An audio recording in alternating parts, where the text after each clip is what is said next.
औ कमा क़ाल रसूलुल्लाह सल्लल्लाहु अलैहि वसल्लम वक़ाल अलैहिस्सलातु वस्सलाम इज़ा अज़्ज़मत उम्मती दुनिया नुज़िअत मिन्हा हैबतुल इस्लाम व इज़ा तरकत अल-अम्र बिल मारूफ वन-नही अनिल मुनकर हुरिमत बरकतुल वहद व इज़ा तसाबत उम्मती फ़क़दत मिन ऐनिल्लाह औ कमा क़ाल रसूलुल्लाह सल्लल्लाहु अलैहि वसल्लम। मेरे भाइयों, दोस्तों, बुजुर्गों, अल्लाह जल्ल जलालुहु व मनवालुहु ने हम सब पर दावत और तबलीग इस तरह फर्ज फरमाई जिस तरह नमाज रोजा फर्ज फरमाई। दावत और तबलीग हमारे ऊपर इस तरह फर्ज है जिस तरह नमाज रोजा फर्ज है। जिस तरह इबादत हमारे ऊपर फर्ज है, इसी तरह दावत हमारे ऊपर फर्ज है। मर्दों के ऊपर भी फर्ज है, औरतों के ऊपर भी फर्ज है, मालदारों के ऊपर भी फर्ज है, गरीबों के ऊपर भी फर्ज है, शहर वालों के ऊपर भी फर्ज है और देहात वालों के ऊपर भी फर्ज है, उलमा पर भी फर्ज है और आवाम पर भी फर्ज है, इमाम पर भी फर्ज है, मुक्तदी पर भी फर्ज है, मुअल्लिम पर भी फर्ज है, मुताल्लिम पर भी फर्ज है, अरब पर भी, अजम पर भी। पूरी उम्मत को अल्लाह ताला ने नबियों, रसूलों, पैगंबरों की तरह मुंतखब किया। जिस तरह नबियों, रसूलों, पैगंबरों पर तबलीग फर्ज थी, इस तरह इस उम्मत के एक एक फर्ज पर तबलीग फर्ज है। लेकिन अल्लाह ताला हम सबको माफ फरमाए, इस फर्ज से हम सबसे ज्यादा गफलत में। तबलीग हमारे ऊपर फर्ज है, इसकी फर्जियत से हम सबसे ज्यादा नावाकिफ हैं और इसमें हमारी सबसे ज्यादा कमजोरी है, सबसे ज्यादा ज़ौफ़ है। मैं कहा करता हूँ, आपके समझ में आ जाएगा। आप यहाँ रहते हैं बालूगंज में, ये आप इस महल्ले में भी रहते हैं, जिस मस्जिद के अतराफ में भी रहते हैं, उस मस्जिद के अतराफ में नमाजी ज्यादा है या बेनमाजी ज्यादा है? बताओ, भाई नमाजी ज्यादा है, बेनमाजी ज्यादा है? बेनमाजी ज्यादा है। ये पूरी दुनिया की कारगुजारी है। इस पर अफसोस करना चाहिए। हमें अफसोस हो रहा है कि हमारी दुकानें नहीं चल रही, हमारे कारखाने नहीं चल रहे, हमारा बिजनेस ठप हो गया, हमारे ऊपर ये मुसल्लत हो गए, हमारे ऊपर वो मुसल्लत हो गए, हमें ये जीने नहीं दे रहे, न जाने क्या क्या हमें गम सता रहा है। लेकिन हमें ये गम नहीं सता रहा कि अक्सर नमाजी नहीं है हमारे महल्ले में, अक्सर बेनमाजी। इस पर कभी रोए हम? कभी अफसोस किया हमने? कभी हमने इस पे आंसू बहाए? हज़रत मौलाना इलियास साहब रहमतुल्लाह अलैह फरमाते थे कि अल्लाह के नबी ने फरमाया, इरहमू मन फिल अर्द यरहमकुम मन फिस समा, कि तुम जमीन वालों पर रहम करो, आसमान वाला तुम्हारे ऊपर रहम करेगा।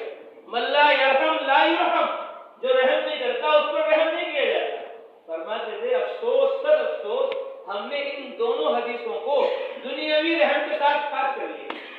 भूखे को देखकर तो हमें रहम आता है, प्यासे को देखकर तो हमें रहम आता है, बरहाना को देखकर तो हमें रहम आता है कि इसके पास कपड़े नहीं है, भाई इसके पास खाना नहीं है, इसके पास पानी नहीं है, भाई इसके पास मकान नहीं है। लेकिन बेनमाजी को देखकर हमें कभी रहम नहीं आता। हदीस में आया, जिसने एक नमाज जानबूझकर छोड़ दी, जहन्नम के दरवाजे पर उसका नाम लिखा गया, उसे उसमें जाना पड़ेगा। रोजाना ऐलान करते हैं फरिश्ते, ए आदम की औलाद उठो और बुझाओ उस आग को जिसको तुमने अपने गुनाहों की बदौलत अपने ऊपर जला रखा है। अब कितने लोग उठते नहीं, जोर में उठते नहीं, असर में उठते नहीं, मगरिब में उठते नहीं, ईशा में, कि वो आग जलती जा रही है। तो मौलाना इलियास साहब रहमतुल्लाह अलैह ने फरमाया कि हमें भूखे को देखकर तो, प्यासे को देखकर तो, बरहाना को देखकर तो रहम आता है, लेकिन बेनमाजी को देखकर रहम नहीं आता। गोया दुनिया का नुकसान तो हमारे नजदीक नुकसान है, दीन का नुकसान हमारे नजदीक नुकसान नहीं। फरमाते थे, हमारी तबलीग की, हमारी दावत की, हमारे गश्त की, हमारी मुलाकातों की, हमारे जोड़ और इज्तिमाआत की मेहनत का बुनियाद ये रहम है कि हमें उम्मत पर रहम आए, शफ़क़त आए। तो अक्सर का हाल यही है पूरी दुनिया में। दारुल देवबंद के बहुत बड़े आलिम, फकीह, मुहद्दिस फरमाते थे, 90% मुसलमान नमाज नहीं पढ़ रहे। 90%, 10% है जो नमाज पढ़ रहे हैं, 10% नमाज पढ़ रहे हैं, 90% नमाज नहीं पढ़ रहे। और आप गवाही दे रहे हैं कि हमारे महल्ले में बेनमाजी ज्यादा है। अब उसके बाद दूसरा सवाल यह है कि हमारे महल्ले में नमाज की तबलीग करने वाले ज्यादा हैं या नमाज पढ़ने वाले ज्यादा हैं? जहां भी हम रह रहे हैं, जिस महल्ले में भी हम रह रहे हैं, उस महल्ले में, उस गांव में, उस शहर में नमाज की दावत देने वाले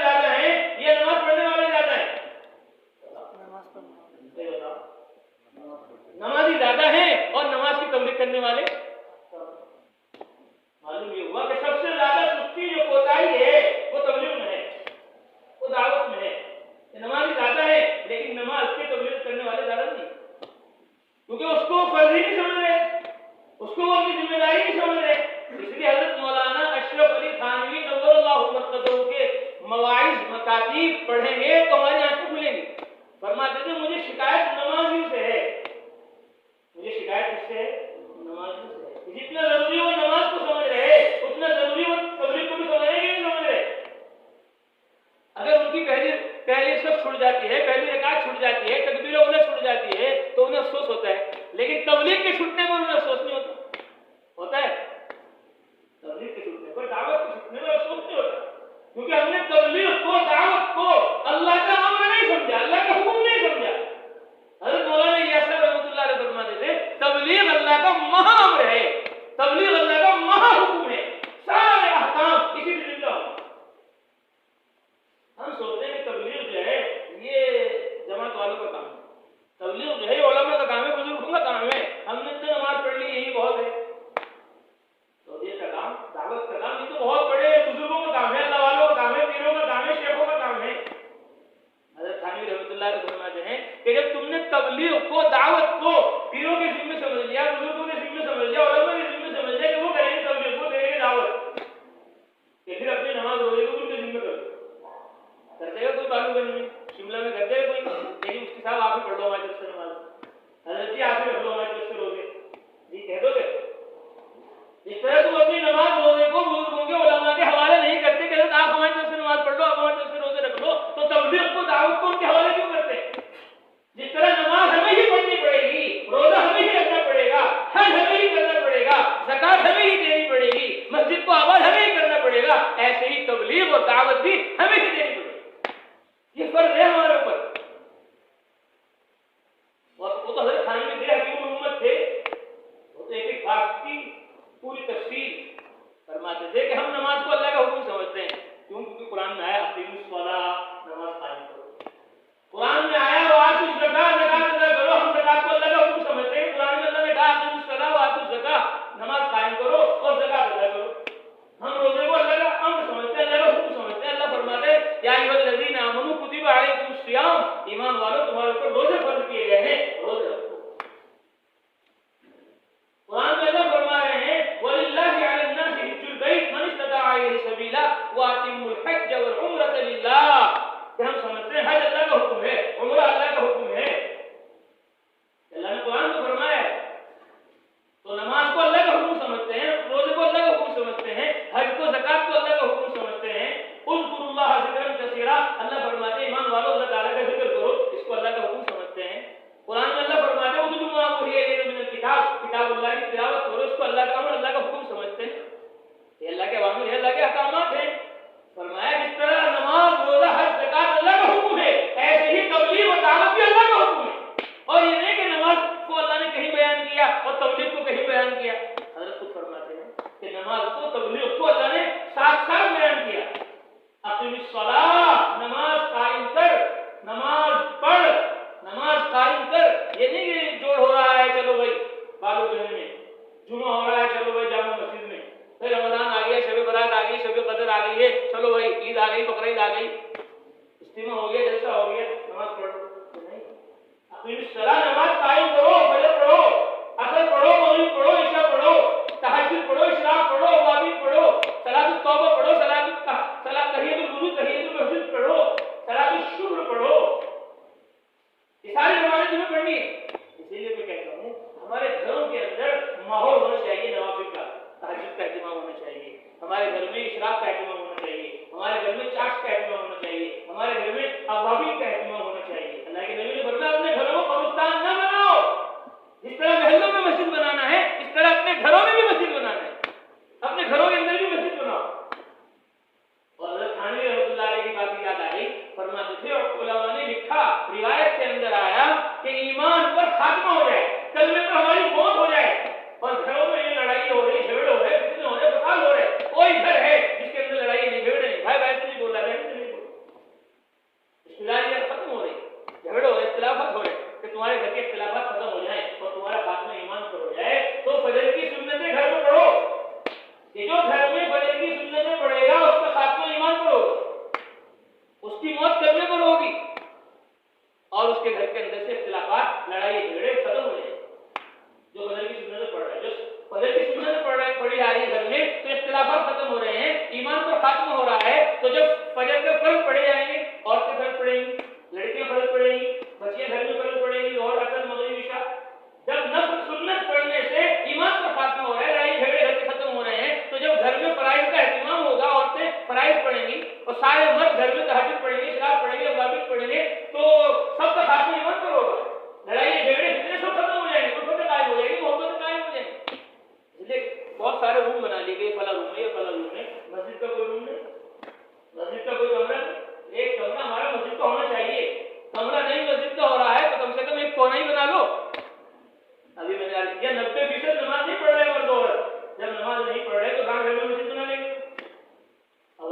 हुई है। जो पढ़ रही औरतें घर में नमाज, मुसल्ला बिछाया और नमाज पढ़ती फौरन मोड़ दिया। मोड़ दो, क्या हुआ? शैतान पढ़ेगा, शैतान नमाज पढ़ेगा, मुसल्ला मोड़ दो कि नहीं, मुसल्ला मोड़ो मत, मुसल्ला बिछा रहना चाहिए। कुर्सी अपनी जगह रखी हुई है, फ्रिज अपनी जगह रखा हुआ है, और वॉशिंग मशीन अपनी जगह रखी हुई है, ये अपनी जगह रखा है, वो अपनी जगह रखा हुआ है, और मुसल्ला को मोड़ दो, शैतान आगे बढ़ लेगा। मुसलमान तो पढ़ लेगा, शैतान पढ़ लेगा। मुसल्ला हमारे घर में बिछा रहना चाहिए कि यहाँ फजर होगी, यहाँ ज़ोहर होगी, यहाँ असर होगी, यहाँ मगरिब होगी, इशा होगी। निजामुद्दीन मरकज से जमात आई,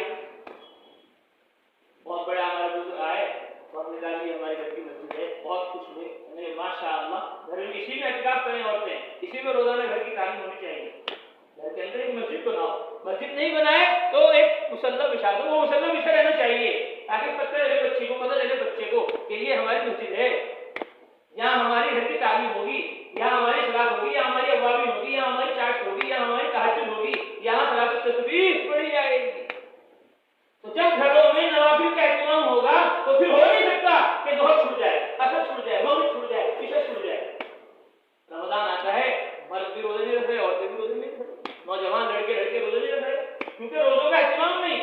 इसलिए रोजे नस्ल उनका एहतमाम करना चाहिए। अल्लाह के नबी हर महीने 3 रोजे रखते थे, आप सल्लल्लाहु अलैहि वसल्लम 30 का रोजा, जुमेरात का रोजा,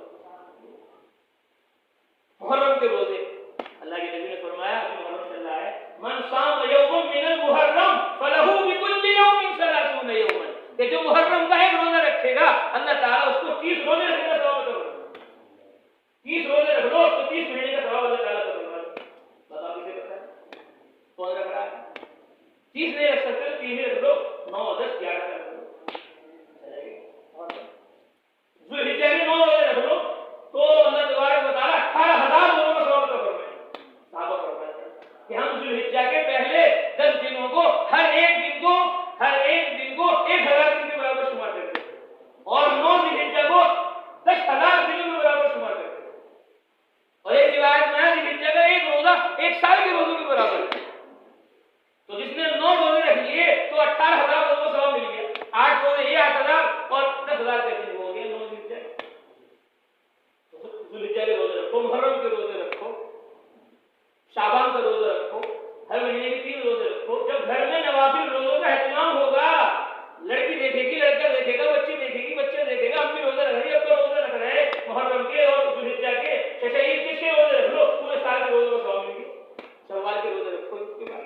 तो जब घरों में रोजों का नवाफिल का एहतमाम होगा पूरे साल, तो फिर हो ही नहीं सकता कि रमजान मुबारक में घर के अफराद फर्ज रोजे छोड़ दो। लेकिन जब रोजे रख रहे पूरे साल, आदि हो गए रोजे रखकर, अब रमजान का रोजा कैसे छोड़ते हैं? रमजान का एक रोजा अगर छूट गया, सारी जिंदगी रोजे रखकर भी उसका बदल तो सकता है।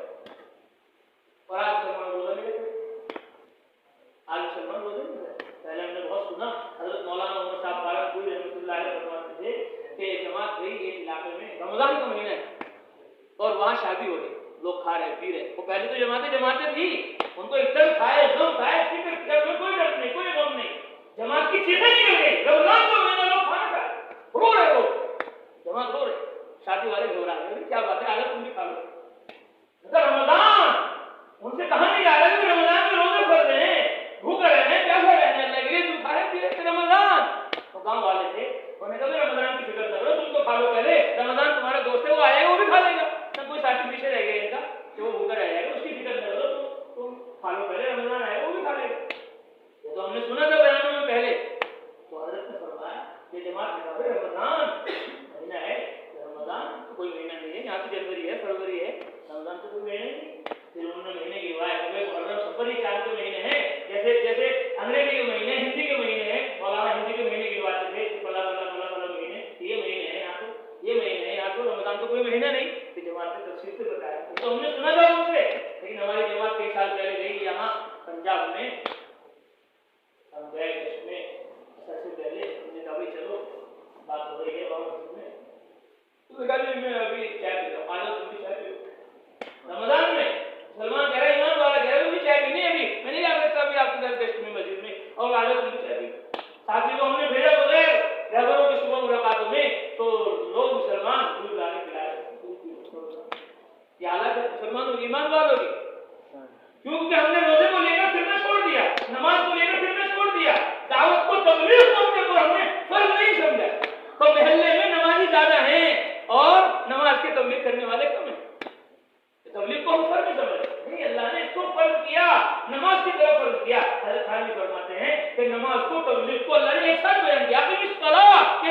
कायम कर, पांचों नमाजें पढ़, नवाफिल का एहतमाम कर, खुशू के साथ पढ़ और दूसरों को भी नमाज की दावत दे। ये भी नमाज के क़याम में, इकामत में दाखिल है। उसके बाद अल्लाह फरमाते हैं अक़ीमिस सलाह, नमाज कायम कर, वअमुर बिल मारूफ, और अच्छी बात का हुक्म कर, वन्हा अनिल मुनकर, और बुरी बात से मना कर, वस्बिर अला मा असाबक, और जो तबलीग में तकलीफ आ जाए उस पर सब्र कर, इन्न ज़ालिका मिन अज़्मिल उमूर, ये हिम्मत के काम है। तो नमाज को, तबलीग को अल्लाह ने साथ-साथ बयान किया कि नमाज भी पढ़नी है, नमाज की तबलीग भी करनी है, रोजा भी रखना है, रोजे की तबलीग भी करनी है, हज भी करना है, हज की तबलीग भी करनी है, ज़कात भी देनी है, ज़कात की तबलीग भी करनी है। ये हमारे ऊपर फर्ज है, ये हमारे ऊपर फर्ज है। मौलाना इलियास रहमतुल्लाह ने फरमाते थे, मैंने तो भूला हुआ सबक याद दिलाया है, दस्तों के जरिए, जमातों के जरिए, जोड़ के जरिए, इज्तिमा के जरिए मैंने तो भूला हुआ सबक याद दिलाया। मैंने तबलीग फर्ज नहीं की, मैंने दावत फर्ज नहीं की। दावत तो अल्लाह ने हमारे ऊपर फर्ज की है, दावत तो रसूलुल्लाह ने हमारे ऊपर फर्ज की है, दावत तो हमारे ऊपर कुरान की वजह से फर्ज है, हदीस की वजह से फर्ज है। और इससे आगे की बात यह है, अल्लाह ताला ने हमारे ऊपर तबलीग और दावत उस वक्त फर्ज कर दी थी जब हमारा दुनिया में वजूद भी नहीं था, उम्मत मोहम्मद का कोई पता नहीं था दुनिया में। अल्लाह ताला ने उस वक्त हमारे ऊपर तबलीग फर्ज कर दी, दावत फर्ज कर दी थी। और इसी वजह से हम सबसे ज्यादा गफलत में हम सोचते कि ये तो अल्लाह वालों का काम है, बुजुर्गों का काम है, निजामुद्दीन का, जमात का, मरकज का, तबलीग वालों का काम है। नहीं, ये मुसलमानों का काम है, ईमान वालों का काम है। अल्लाहू अकबर। कुरान पढ़ो तो पता चले, और कुरान समझ में नहीं आएगा, कुरान समझ में नहीं आएगा जब तक तबलीग न होगी, कुरान समझ में नहीं आएगा जब तक कि दावत नहीं दी जाएगी, क्योंकि कुरान तबलीग के मैदान में नाजिल हुआ है, दावत के मैदान में नाजिल हुआ है। ये दावत क्यों तबलीग के मैदान में ही समझ में आएगा। कहाँ नाजिल हुआ है कुरान?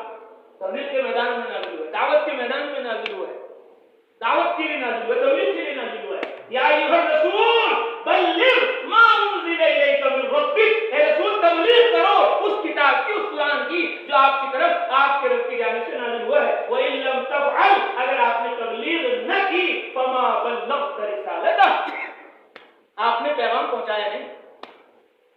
नबी, रसूल, पैगंबर अपने नबी होने का हक बगैर तबलीग के अदा नहीं कर सकते, ऐसे ही उम्मत अपने उम्मत होने का हक बगैर तबलीग के अदा नहीं कर सकते, बगैर दावत के अदा नहीं कर सकते। तबलीग के मैदान में कुरान नाज़िल हुआ। अल्लाह के नबी ने फरमाया, या अय्युहन नास क़ूलू ला इलाहा इल्लल्लाह तुफ्लिहू, लोगों ला इलाहा इल्लल्लाह कह लो कामयाब हो जाओ। तुम्हारा रब एक है, व इलाहुकुम इलाहुन वाहिद फहल अंतुम मुस्लिमून, तुम सब मुसलमान बन जाओ। तो उन्होंने कहा कि मोहम्मद, हमारे जो लात है, उस्सा है, खुदा है, इनके खानदान है, इनके कबीले हैं, फला फला का बेटा है, फला फला का। उनसुब लना रब्बक या मोहम्मद, ए मोहम्मद अपने रब का नसब बयान करो, तुम्हारे रब का खानदान क्या है वो बयान करो। जिस रब की तरफ तुम दावत दे रहे हो वो रब कौन है, उसका खानदान कबीला क्या है? हमारे तो खुदा का खानदान है। अल्लाह के नबी क्या फरमाए? अल्लाह के नबी हैं, अल्लाह के नबी अल्लाह के रसूल हैं। वो अपनी तरफ से कुछ नहीं कहते, वो नबी है जो अल्लाह खबर देते हैं वही खबर देते हैं, वो रसूल है जो पैगाम खुदा देते हैं वही पहुंचाते हैं। वमा यंतिकु अनिल हवा इन हुवा इल्ला वह्युन यूहा, हमारे नबी अपनी ख्वाहिश से नहीं बोलते, उन्हें जो वही की जाती है वही बोलते हैं, उसके खिलाफ उनकी ज़बान से कुछ नहीं निकलता है। आपने कोई जवाब नहीं दिया। अल्लाह ने पूरी सूरत नाज़िल फरमा दी, इसको सूरत तौहीद कहा जाता है, सूरत इखलास कहा जाता है। कुल हज़रत मोहम्मद सल्लल्लाहु अलैहि वसल्लम कह दो, अल्लाहु अहद, अल्लाह यकता है, अल्लाहु समद, अल्लाह बेनियाज है, उसे बीवी की जरूरत नहीं है, उसे बच्चों की जरूरत नहीं है, सब उसके मोहताज है, वो किसी का मोहताज नहीं है। लम यलिद व लम यूलद, ना वो किसी की औलाद है ना उसकी कोई औलाद, वलम यकुल लहू कुफुवन अहद, उसका कोई हमसर नहीं। पूरी सूरत नाज़िल होगी, कब नाज़िल हुई? तबलीग के लिए नाज़िल हुई। तो समझाओ को बतलाओ कि रब का कोई खानदान नहीं है, उसकी कोई बीवी नहीं है। बदियुस समावाति वल अर्द अन्ना यकूनु लहू वलद व लम तकुल लहू साहिबा व खलक़ कुल्ल शै व हुवा बिकुल्लि शैइन अलीम। तो उन्होंने कहा ठीक है, समझ में आ गया कि तुम्हारे खुदा का, रब का कोई खानदान नहीं है। अब हम आपकी बात को तस्लीम कर लेंगे, हम आपकी बात को कबूल कर लेंगे, हम ईमान ले आएंगे, लेकिन हमारी एक शर्त है। हमारी क्या है? एक शर्त है। क्या शर्त है? शर्त ये है कि एक साल हम तुम्हारे अल्लाह की इबादत करेंगे और एक साल तुम हमारे बुतों को पूजो। ये शर्त है, शर्त लगा। हर ईमान वाले शर्त लगाते हैं, शर्त नहीं लगानी चाहिए, जो कह दिया कि उसको कर दो बस। अल्लाह सबको माफ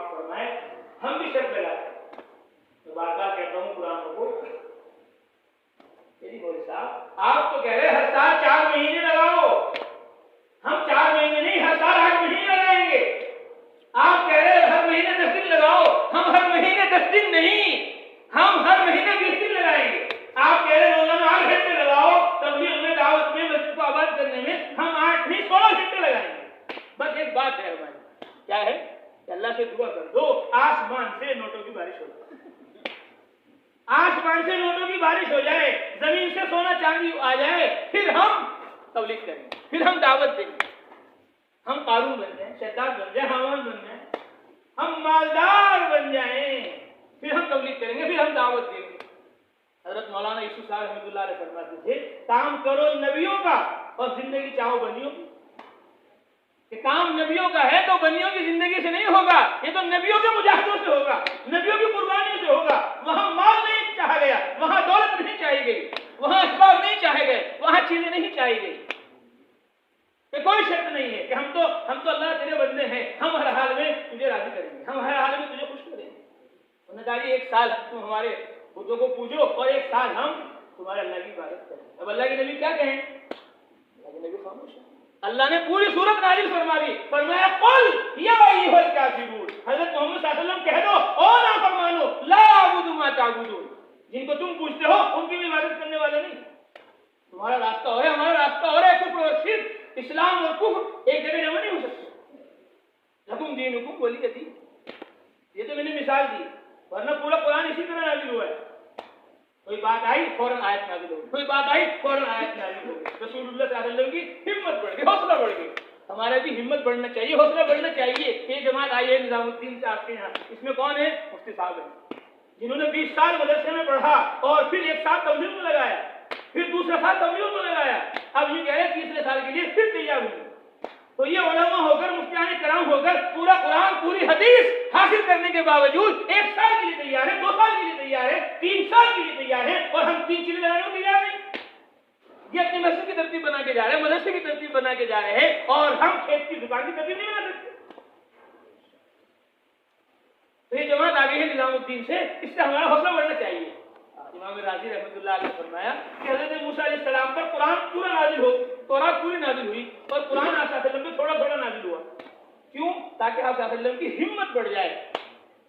आप दावत देते थे तो लोग आपको नौजुबिल्लाह साबी कहते, मजनू कहते, पागल कहते थे, दीवाना कहते थे, आपको तकलीफ होती थी। अल्लाह फरमाते हैं वलक़द नअलमु अन्नका यज़ीक़ु सद्रुका बिमा यक़ूलून, आपके सीने को तकलीफ होती है, आपका सीना तंग होता है, आपको गम होता है, अफसोस होता है, एहसास होता है कि ये मुझ नबी को क्या कह रहे हैं।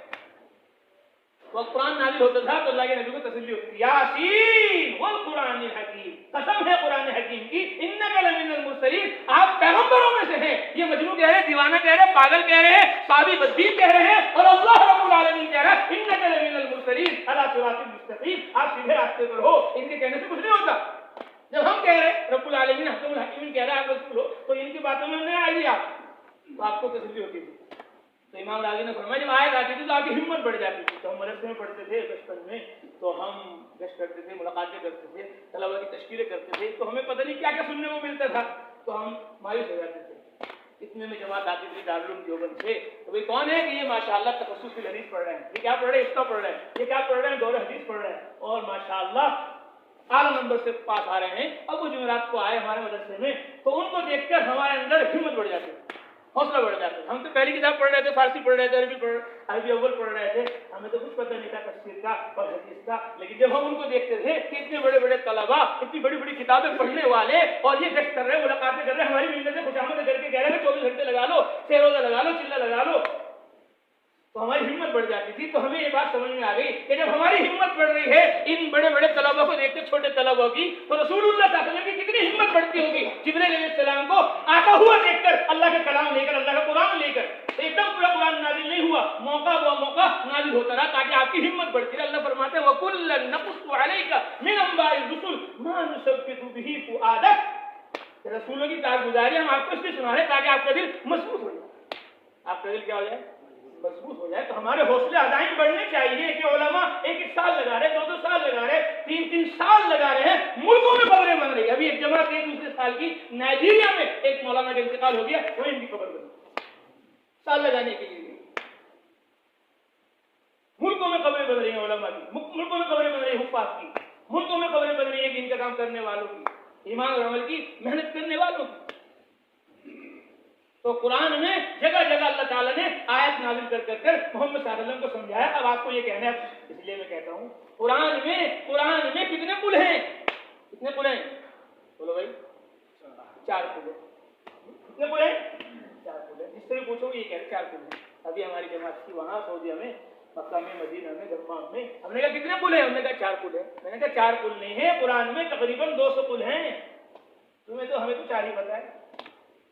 4 पुल नहीं है, कुरान में तकरीबन 200 जगह आया पुल पुल पुल पुल। कहिए कहिए कहिए कहिए। आप सल्लल्लाहु को समझाया जा रहा, बतलाया जा रहा कि अब आप ये कहो, अब आप ये कहो, अब आप ये कहो, अब आप ये कहो, अब आप ये कहो। ये आपका काम है, ये आपकी जिम्मेदारी है। इस तरह समझाओ, इस तरह बतलाओ।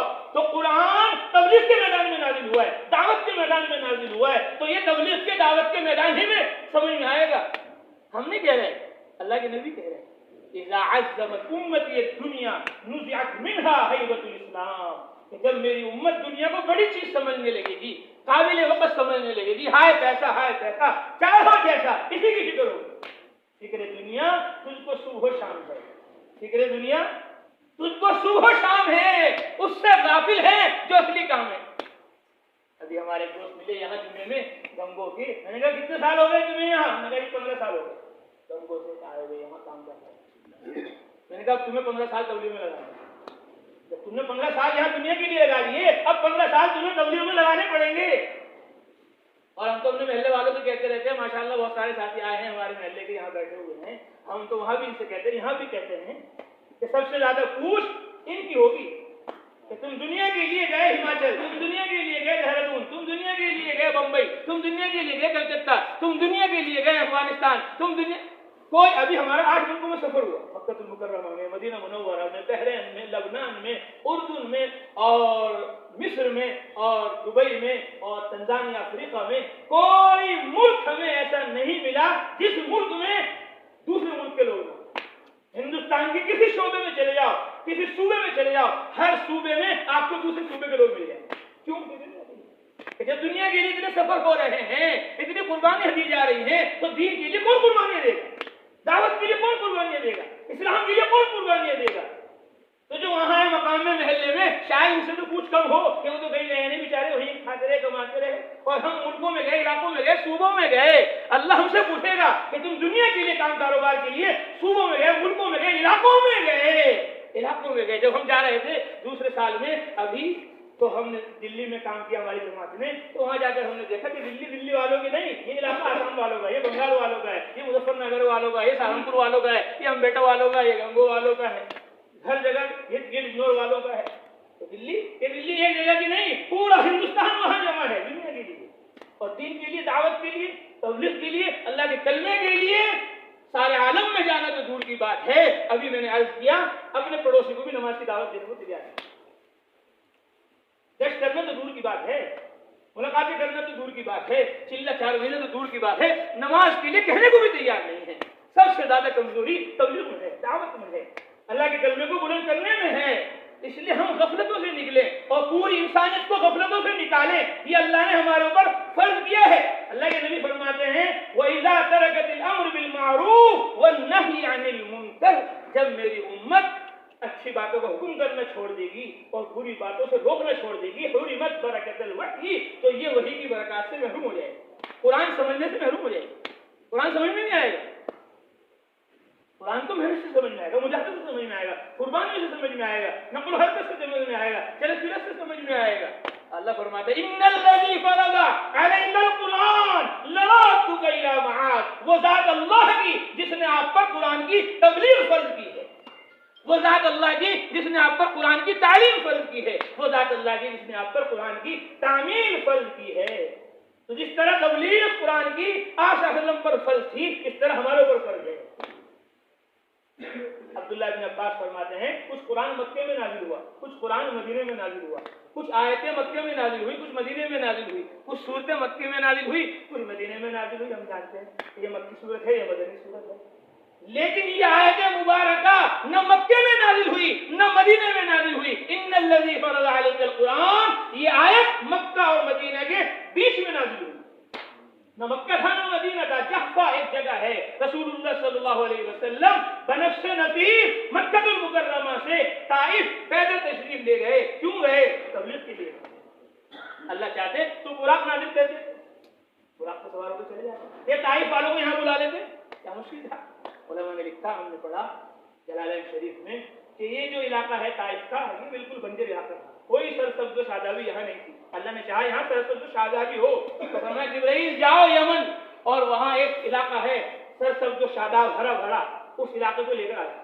तो जिब्राइल सलाम गए और उस इलाके के नीचे दाखिल हो गए, और वहां से उसको पूरे इलाके को अपनी उंगली पर उठाया, और उंगली पर उठाकर उसको लेकर आए बैतुल्ला, लेकर आए काबा, और उसका तवाफ कराया, उसका तवाफ कराया। फिर जहां आज ताइफ है वहां उसको रख दिया, इसलिए उस बस्ती को कहते हैं ताइफ। इसने जिब्राइल अलैहिस्सलाम के हाथ पर तवाफ किया बैतुल्ला का। अल्लाह चाहते तो सारे ताइफ वालों को यहाँ ले आते, इस तरह यमन से यहाँ ले आए ताइफ को, इसी तरह ताइफ वालों को यहाँ ले आते और आप सल्लल्लाहु अलैहि वसल्लम को एकदम वहां पहुंचा देते आने वाहिद में। लेकिन ऐसा नहीं किया, बता दिया शिमला वालों को, बता दिया हिमाचल वालों को, बता दिया यूपी वालों को, हिंदू सिंध वालों को, सुबह कयामत तक आने वाली इंसानियत को देखो, तबलीग के लिए मेहनत जरूरी है, मुजाहिदा जरूरी है, कुर्बानी जरूरी है। तुम आप सल्लल्लाहु अलैहि वसल्लम से बड़े ईमानदार नहीं हो, उनसे बड़े हाजी नहीं हो, उनसे बड़े नमाजी नहीं हो, उनसे बड़े दीनदार नहीं हो। वो इमामुल अंबिया, इमामुर रसूल, जिनके लिए आसमान बनाया गया, जमीन बनाई गई, चांद सूरज सितारे बनाए गए, सारे नबियों रसूलों पैगंबरों ने जिनके आने की बशारत उम्मतों को दी, और खुद नबी और रसूल पैगंबर आप सल्लल्लाहु अलैहि वसल्लम पर ईमान लाए। अल्लाह ने फरमाया कि तुम्हारे जमाने में आदम, तुम्हारे जमाने में नूह, तुम्हारे जमाने में ईसा मूसा, अगर मोहम्मद सल्लल्लाहु अलैहि वसल्लम आ जाएं, लतुमिनुन्न बिही, तुम जरूर भी जरूर उन पर ईमान लाना। कैसे नबी है हमारे? आदम अलैहिस्सलाम से अल्लाह कहलवा रहे कि उन पर ईमान लाना, ईसा अलैहिस्सलाम से कह रहे हैं उन पर ईमान लाना, मूसा अलैहिस्सलाम से कह रहे हैं उन पर ईमान लाना, और सारे नबियों से कह रहे हैं उन पर ईमान लाना। और सिर्फ ईमान लाना नहीं, अल्लाह कह रहे हैं वाला तंसुरुन्ना, और जरूर भी जरूर उनके ईमान में, उनके अमाल में, उनकी दावत और तबलीग में, नबियों रसूलों पैगंबरों, तुम्हें उनकी मदद करनी है। आलू अकरना, सन्नगाड़ी हम मदद करेंगे आप शासन।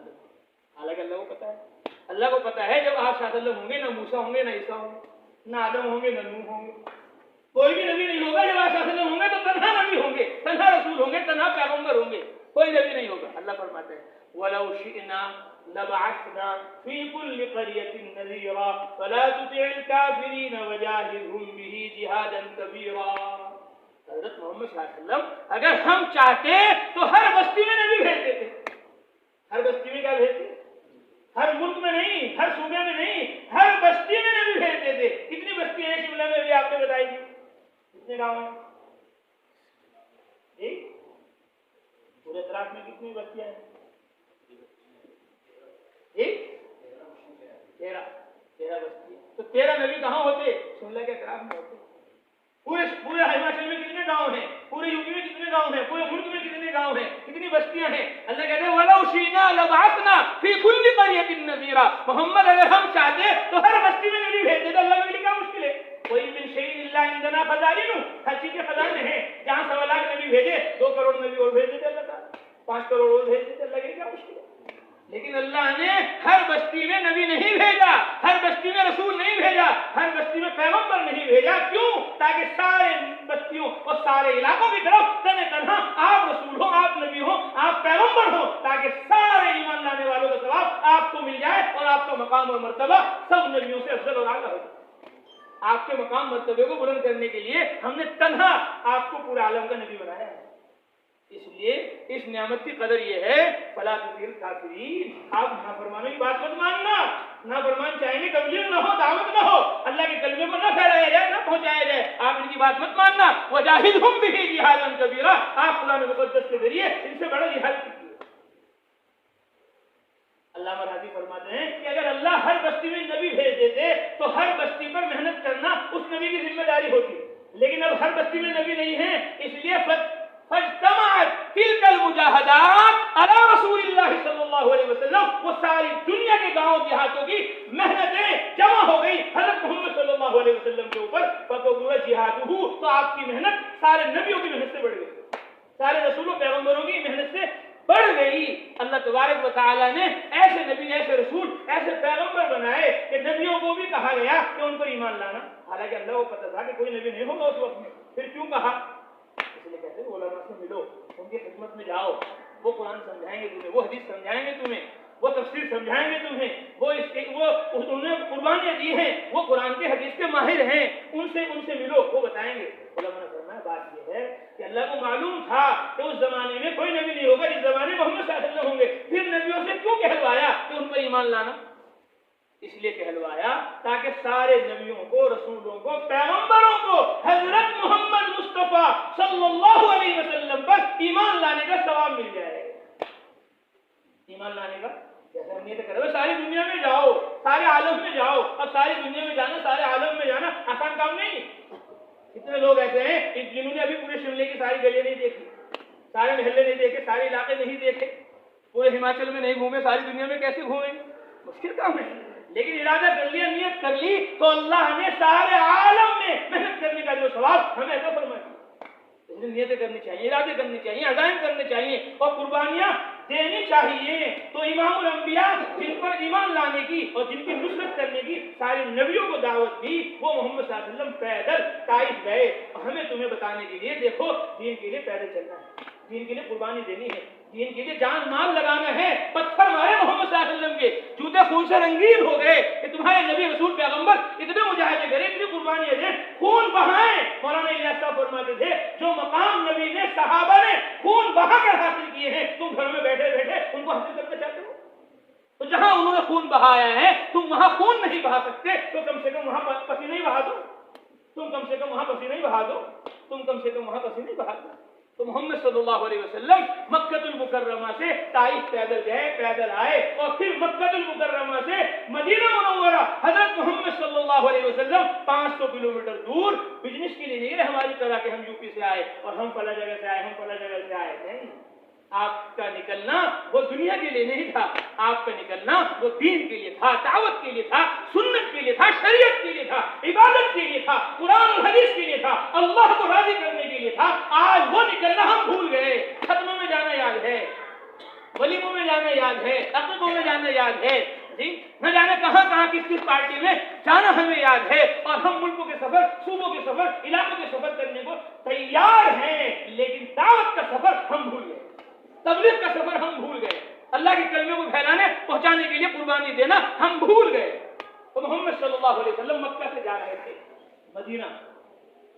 तो जब आप जाफा में पहुंचे तो आपने मक्का की तरफ देखा, जिब्रील आ गए, फरमाया तशताक़ इला मक्का, आपको मक्के का शौक है? फरमाया हाँ, मुझे मक्का का शौक है, मैं मक्का में पैदा हुआ, मेरे अपना मक्का में पैदा हुए, मक्का को छोड़कर जाना आसान काम नहीं है। तो फरमाया, अल्लाह कह रहे हैं कुरान में, इन्नल्लज़ी फ़रज़ अलैकल कुरान, वो जात अल्लाह की जिस कुरान की तबलीग के लिए आप आज मक्का छोड़कर मदीना जा रहे हैं, जिस कुरान की तालीम के लिए, जिस कुरान की तामीर के लिए, जिस कुरान को फैलाने, सिखाने, अमल करने के लिए आप मक्का छोड़कर मदीना जा रहे हैं, वो अल्लाह कह रहा है आप घबराओ नहीं। आज तो आप छुप छुप कर हिजरत कर रहे हो, एक दिन आने वाला है मक्का में आप फातिहाना शान के साथ दाखिल होंगे। तो ये आयत न मक्के में नाजिल हुई, न मदीने में नाजिल हुई, मक्का और मदीने के बीच में नाजिल हुई कि वो जात अल्लाह की जिसने आप पर कुरान की तबलीग फर्ज की, उसकी तबलीग के लिए आप मुल्क छोड़ रहे हो, एक दिन आएगा ये मुल्क, ये मक्का आपका हो जाएगा। तो आप सल्लल्लाहु अलैहि वसल्लम ने हिजरत की, क्या की बोलो? हिजरत की। अभी 1445 हिजरी शुरू हो गया है, मुहर्रम उल हराम का आखिर चल रहा है। मुहर्रम उल हराम ये इस्लामी पहला महीना है, इससे महीनों की शुरुआत की गई। ये सबसे बड़ा वाक़या है इस्लाम में। इस हिजरत की बरकत से नुसरत कायम हुई है, इस हिजरत की बरकत से दीन कायम हुआ, सुन्नत कायम हुई है, शरीयत कायम हुई है। सोचो तो सही, जब दीन की दावत के लिए, दीन की तबलीग के लिए हज़रत मोहम्मद सल्लल्लाहु अलैहि वसल्लम को मक्का जैसा बाबरकत मुबारक शहर छोड़ना पड़ रहा है, जिसकी खुदा ने कुरान में कसम खाई, ला उक़सिमु बिहाज़िल बलद वहाज़िल बलदिल अमीन, के मैं इस अमन वाले शहर मक्का की कसम खाता हूं। उस शहर को छोड़कर आप सल्लल्लाहु अलैहि वसल्लम मदीना जा रहे हैं। तो जब आप सल्लल्लाहु अलैहि वसल्लम मक्का छोड़ सकते हैं, तो हम शिमला नहीं छोड़ सकते, हम हिमाचल नहीं छोड़ सकते, हम हिंदू सिंध नहीं छोड़ सकते। रसूलुल्लाह सल्लल्लाहु अलैहि वसल्लम तो मक्का छोड़े और हम हिंदू सिंध नहीं छोड़े। तो हम कैसे वो मकाम और वो मर्तबा जो नबियों सहाबा ने हासिल किया था, कैसे उसको हासिल कर सकते?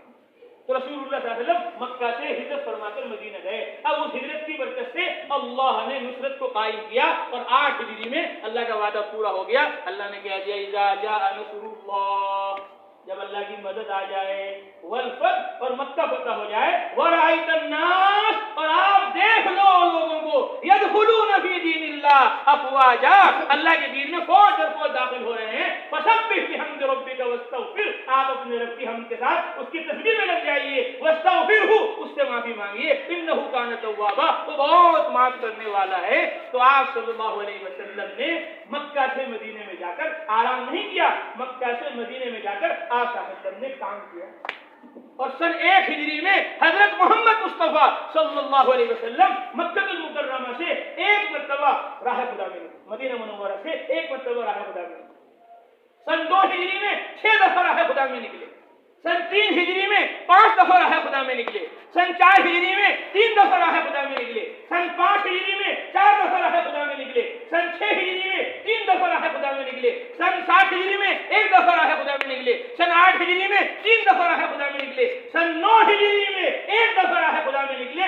9 बरस में हजरत मोहम्मद मुस्तफा सल्लल्लाहु अलैहि वसल्लम 27 दफा राह खुदा के अंदर निकले, और 3 दिन के लिए नहीं, चिल्ले के लिए नहीं, 4 महीने 5 महीने, साल 2 साल के लिए नहीं, हजरत मोहम्मद मुस्तफा सल्लल्लाहु अलैहि वसल्लम का राह खुदा में निकलना शहादत के लिए था। इसलिए मैं क्या करता हूं, तबलीग की सुन्नत 3 दिन नहीं है, तबलीग की सुन्नत 3 साल नहीं है, तबलीग की सुन्नत यह है कि तुम अपने इलाके से, वतन से निकल जाओ और तुम्हारी खबर दूसरे मुल्क में बन जाए, दूसरे इलाके में बन जाए। हजरत मोहम्मद सल्लल्लाहु अलैहि वसल्लम मक्का में पैदा हुए, कहां खबर है?